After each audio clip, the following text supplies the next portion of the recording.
Shopping for new ideas? For maintenance, engineering, communication, equipment, administration, training, safety?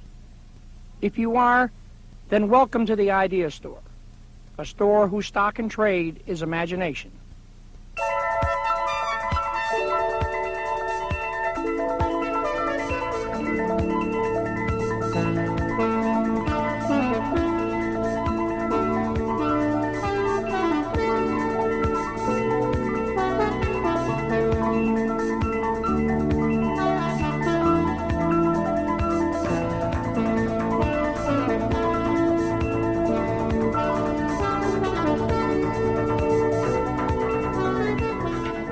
This is edition 5 of the Idea Store, and we will begin with safety and the subject of a great many misconceptions, the horrible hard hat. People say it's too hot in the summer, too cold in the winter, and too heavy anytime. Are they right? Tests show that in hot weather, temperature inside a hard hat is 12 degrees cooler than inside a baseball-style cap. The hat's surface reflects heat, while the suspension permits ventilation. As for cold weather, liners that cover the ears are readily available. And again, the suspension provides proper ventilation. Too heavy. The average hard hat weighs 13 ounces. Properly worn, you shouldn't even notice it. The hat weighs 13 ounces, your head about 13 pounds. 13 ounces to protect 13 pounds. Not a bad return on investment. Do hard hats work? You could ask Pennsylvania's RTAP director, Bill Pogash. Next time someone complains about the hard hat, tell the facts, not the fables.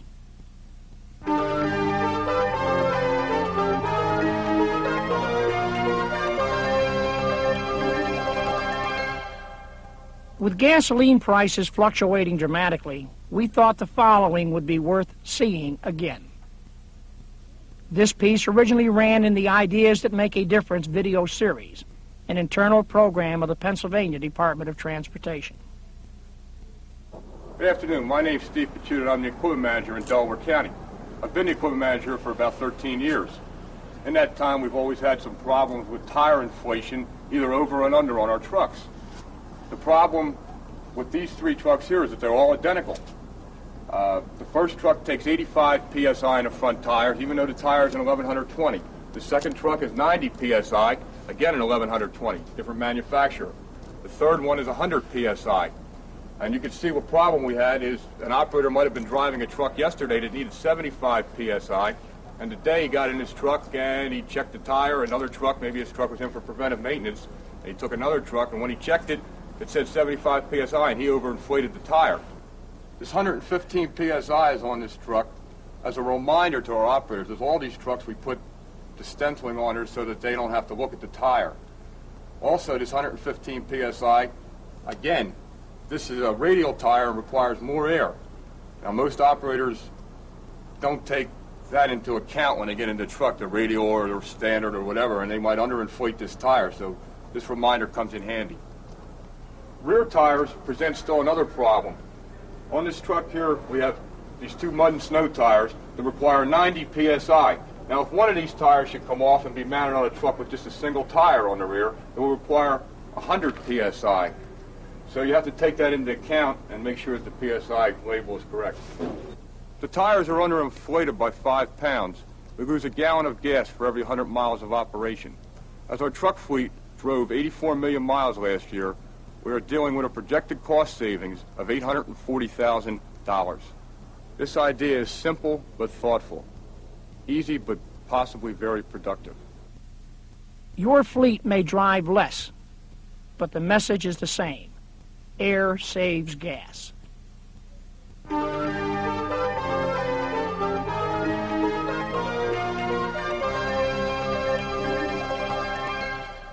In the second edition of the Idea Store, the Orangetown, New York Highway Superintendent, Skip Pizzetti, shared with us a couple of brochures he uses to keep his township informed about the services they can expect.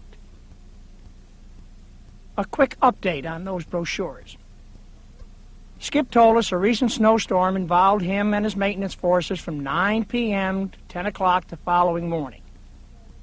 Calls from citizens concerning the snow removal procedures? None. Unusual? Yes.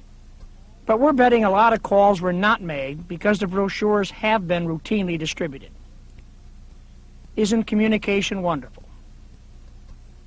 Well, Skip is back again.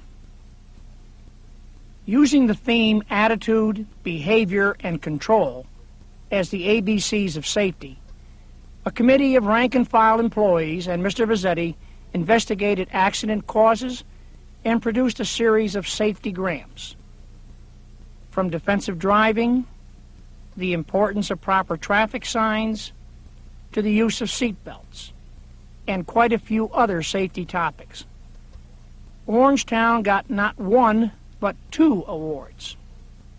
And thanks to the work of many employees, Orangetown earned a $24,578 rebate from the New York State Insurance Fund.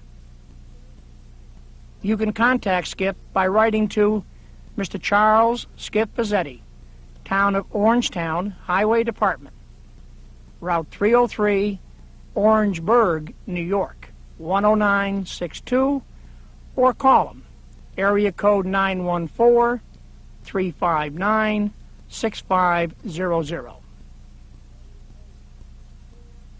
Here's a place where a lot of communication can occur. More and more municipalities are making the trip to the courthouse and defending themselves in tort suits.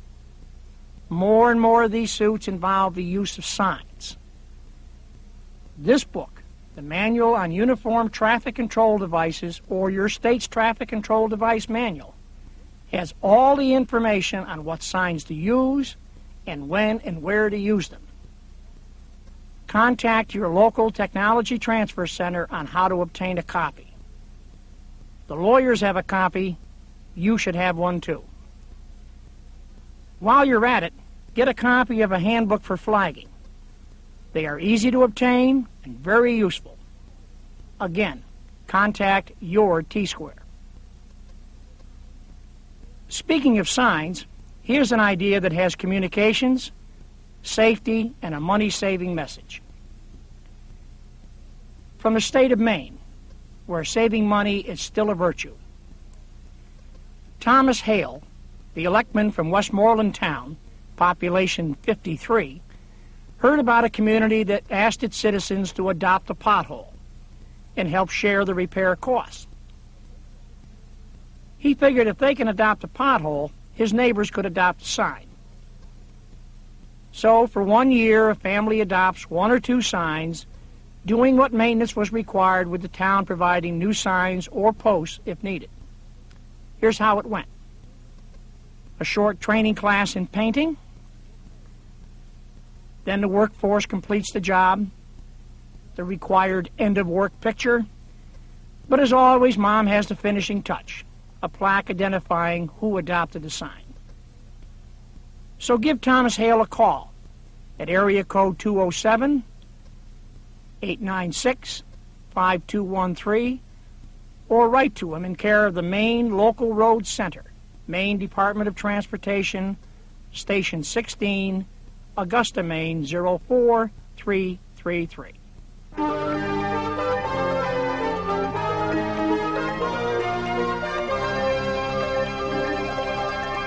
Obviously, an idea store needs ideas. Here's how to get your idea on the program. Tell us who you are. Better yet, send us a picture. Give us a good description of what your idea is. Show us the where, if the locale of the idea is important. Why was the idea done? For reasons of safety, cost benefits, etc. How do you do it? Show us step by step. Provide plans, pictures, whatever you think we might need to understand what it is you want us to understand. send your idea to your Technology Transfer Center for evaluation. Thanks for shopping at the Idea Store. Until next time, remember, an idea never shared is an idea never appreciated.